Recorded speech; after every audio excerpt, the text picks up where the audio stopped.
Hello everyone, welcome to our channel guys. यहाँ पर आज हम बात करने वाले हैं इंडियन कोस्ट गार्ड के रिक्रूटमेंट नोटिफिकेशन के बारे में। सबसे पहले आप देखिएगा ध्यान से, यहाँ पर आपको मेंशन किया हुआ है Indian coast guard ministry of defence for the post of assistant commandant general duty commercial pilot licence CPL SSA और टेक्निकल दैट इज इंजीनियरिंग में electrical and electronics and law graduates का। क्लियर रहेगा?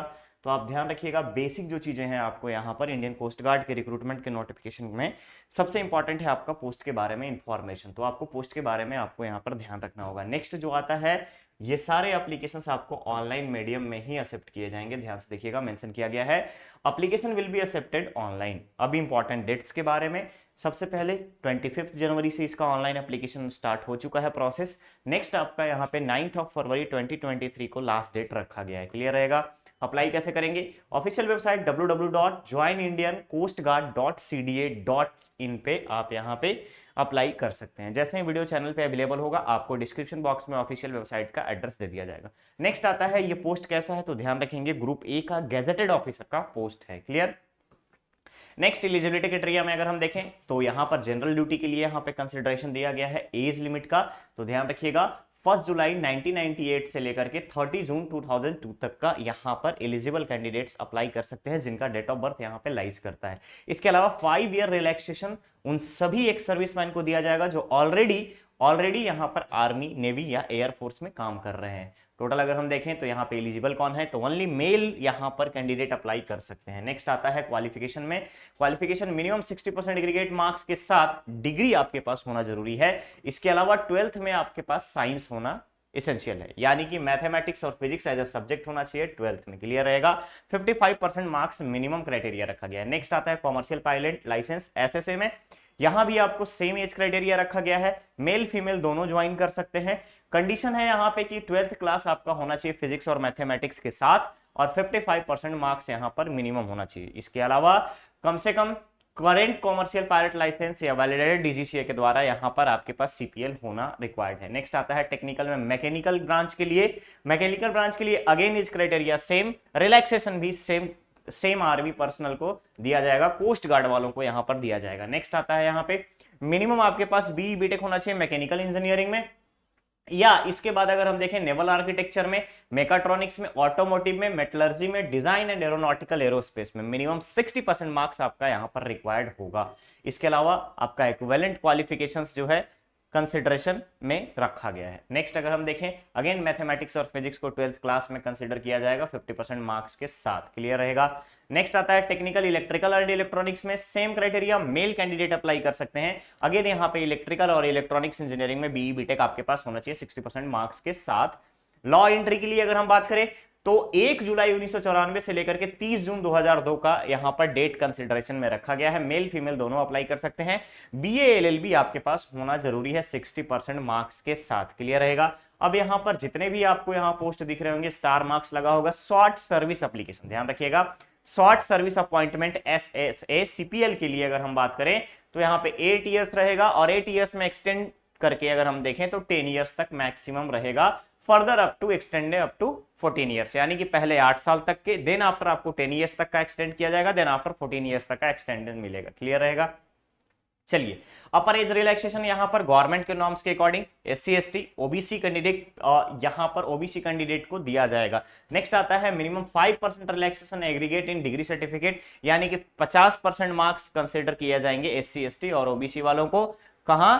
12th के qualification में। Clear रहेगा?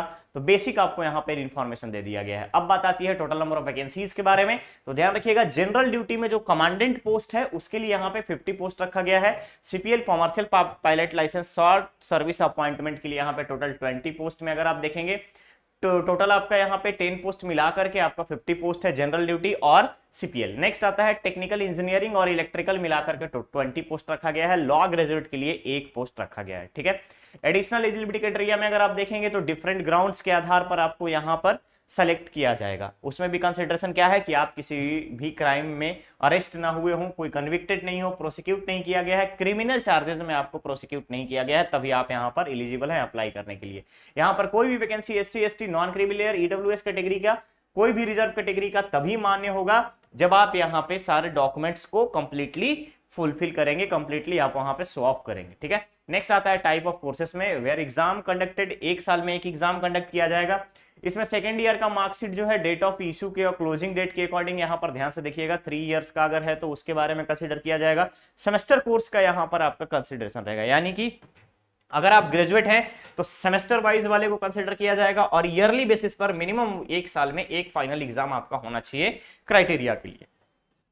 Selection procedure ध्यान देंगे, पहला सिलेक्शन प्रोसीजर जो है यहाँ पे all India order of recruitment merit के आधार पर किया जाएगा, जो कि कैंडिडेट का अलग अलग एग्जाम में, यानी 1 से लेके 5 स्टेज तक का आपका टोटल एग्जामिनेशन होगा। एग्जामिनेशन में अगर आप देखेंगे तो फर्स्ट फेज जो है आपका क्लियर करने पे सेकंड फेज के लिए कॉल होगा, सेकंड फेज क्लियर करेंगे तो थर्ड फेज के बाद फोर्थ और फिफ्थ आपका कंप्लीटली क्यूमुलेटली अगर आप देखेंगे कॉन्सिक्यूटिव, यहां से आपका स्टेप बाय स्टेप जब आप फॉलो करेंगे सारी चीजों को तभी आपको यहां पर होगा। पहला होगा सीजीसीएटी की अगर हम बात करें तो कंप्यूटर बेस्ड टेस्ट होगा, कंप्यूटर बेस्ड टेस्ट जिसमें आपका जीडी और सीपीएल और टेक्निकल में मैकेनिकल, इलेक्ट्रिकल और इलेक्ट्रॉनिक्स का दिया जाएगा, जो कि एमसीक्यू पैटर्न पे होगा। टोटल 400 मार्क्स का 100 क्वेश्चंस रहेंगे। 100 क्वेश्चंस में अगर आप देखिए यहाँ पे तो टोटल एग्जाम के लिए अगर बात करें तो 2 मीडियम में लैंग्वेज रहेंगे। लैंग्वेज की अगर बात करें तो क्वेश्चंस आपके हिंदी और इंग्लिश दोनों में रहेंगे, जिसके लिए आपको 2 घंटे का टाइम दिया जाएगा। क्लियर रहेगा।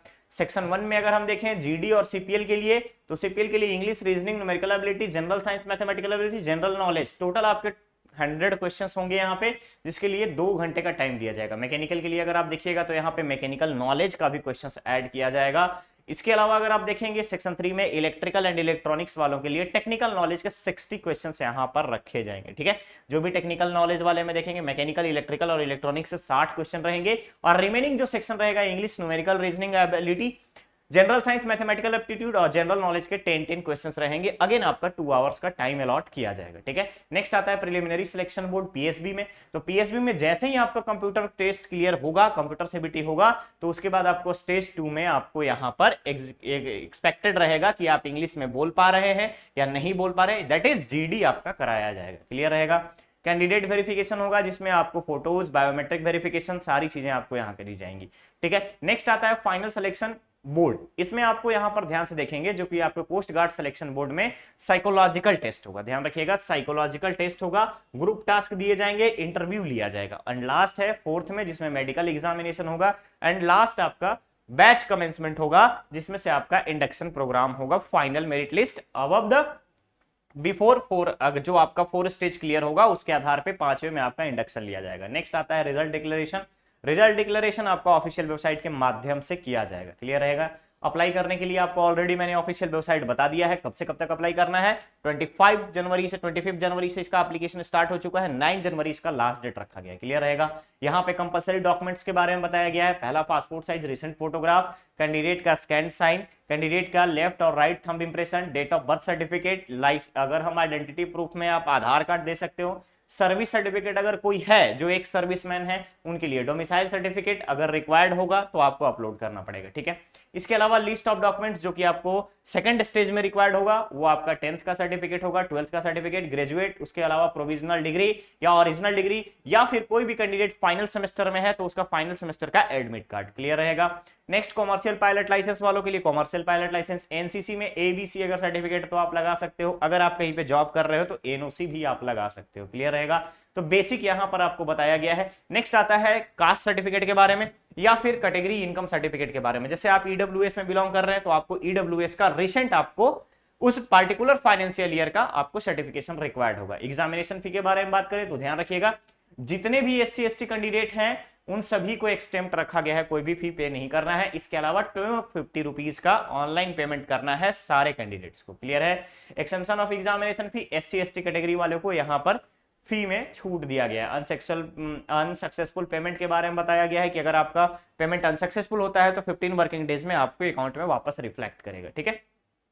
रिफंड ऑफ मल्टीपल पेमेंट्स के बारे में यहां पे बताया गया है कि आपको ऑलरेडी इन्फॉर्म करना पड़ेगा देन आफ्टर 15 वर्किंग डेज में आपका ये इशू रिजॉल्व होगा। ट्रैवल एक्सपेंसेस में स्टेज 1 के लिए अगर हम बात करें तो ध्यान दीजिएगा, जो इंप्लॉय नहीं है सेंट्रल या स्टेट गवर्नमेंट के, उनको सेकंड क्लास फेयर ट्रेन का आने जाने का चार्ज जो है फर्स्ट स्टेज के लिए दिया जाएगा। सेकंड स्टेज में अगर हम बात करें तो to and fro travelling fare of AC3 या चेयर कार का आपको पेमेंट दिया जाएगा, गवर्नमेंट के द्वारा रिटर्न किया जाएगा।